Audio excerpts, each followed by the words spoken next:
Is the Milwaukee truly the best one on the market? Or could it be the new Makita or one of these other ones here? In my compact inflator video, the Ridgid one, so we're going to compare it to these other larger inflators. Simple trigger here on the display. In manual mode, it's going to show the PSI and you're going to have to let off at desired. In automatic, you can do a preset and then pull the trigger and it will automatic start and run on its own until it hits that preset value. Accessories on the front, different style coupling here, kind of a slip lock, and you can also run this one off of 12 volts with this adapter cable. Black & Decker tire inflator and high volume inflator. Also has the ability here to be powered by 120 volts or 12 volts here. Simple display on the front, AC DC, and then if you're doing tire or high volume, 3 buttons in the center. Craftsman, kind of the same configuration. Battery power, 120 volts or 12 volts. Same switches and display setup as the Black & Decker.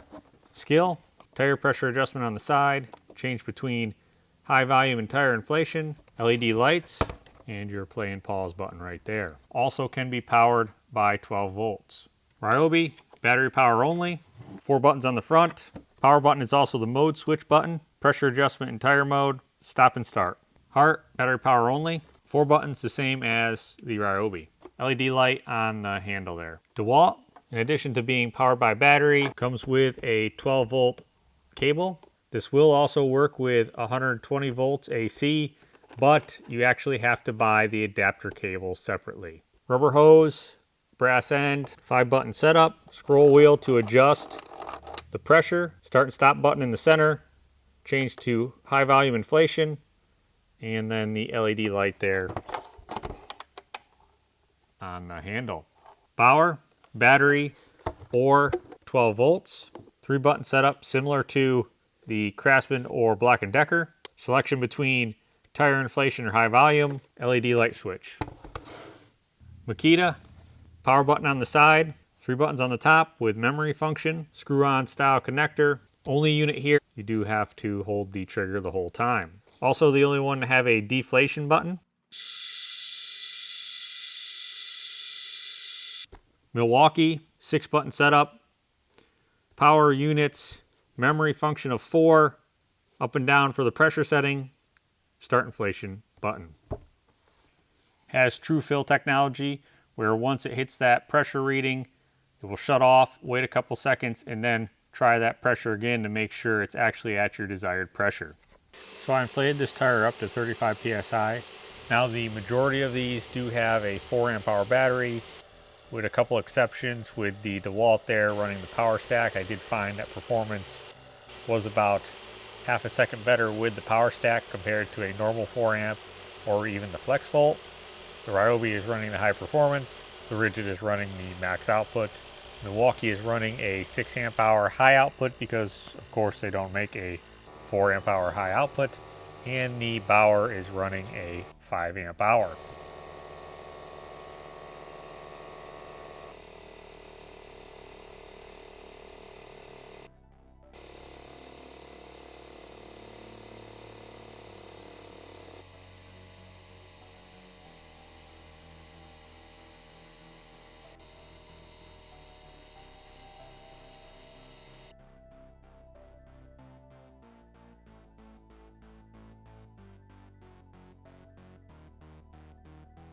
No surprise here, the Milwaukee is number 1 with Makita right behind it, and then the Ridgid.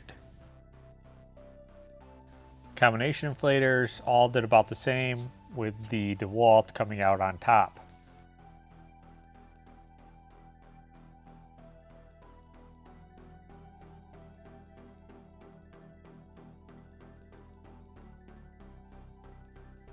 With the ones that could run 12 volts, I ran the same test.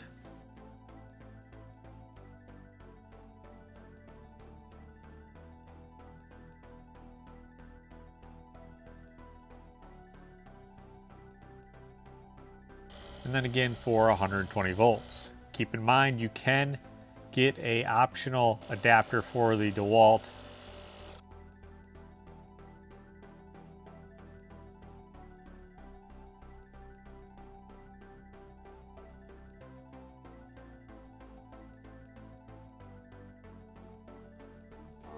I inflated a 5-gallon tank to 90 psi.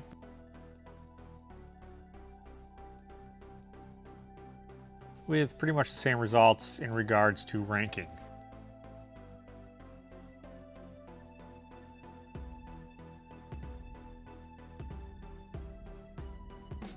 The reason the Ryobi and Hart here actually moved to last is because we had to abide by that duty cycle of 5 on, 5 off.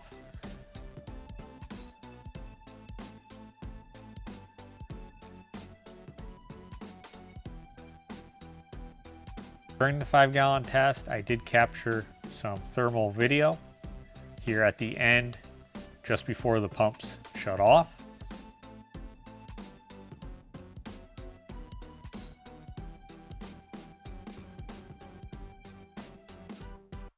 For volume testing, I inflated this air mattress.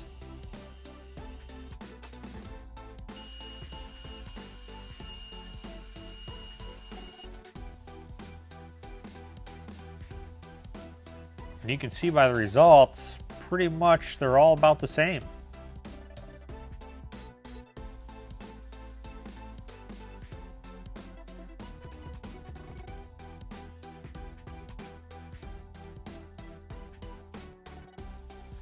This table here will show you some more of the specs, also tested max PSI, warranty, where it's made, and more importantly, the duty cycle of on versus off.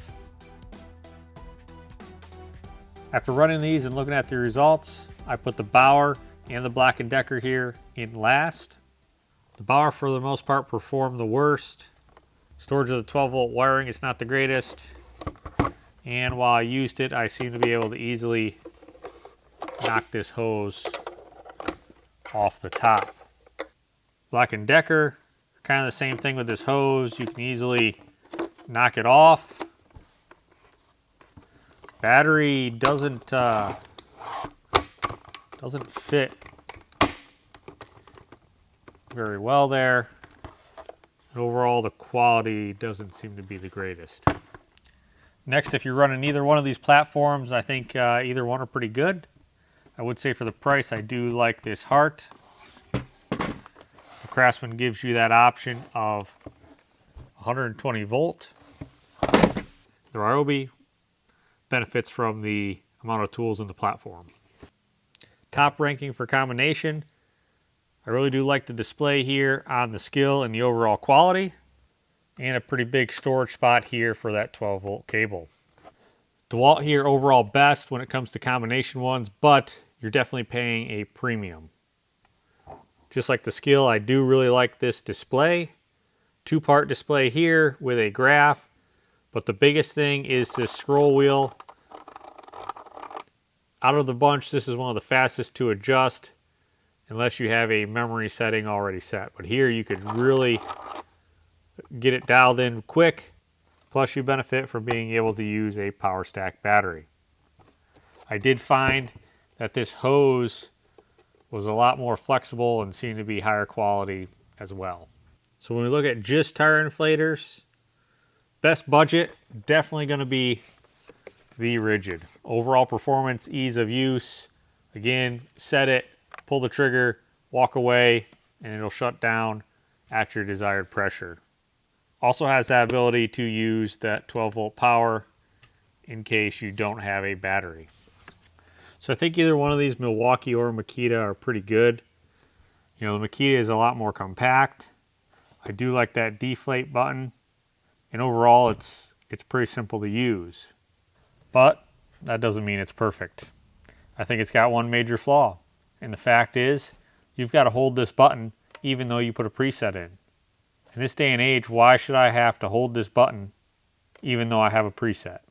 Kind of defeats the point, right? I mean, if I'm having to hold this, I might as well be watching it and shut it off at my desired pressure.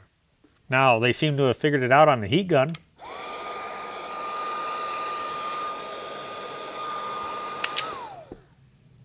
So what's the deal here, Makita? And don't give me any of this safety BS because the Milwaukee doesn't have it, nor do any of the other ones.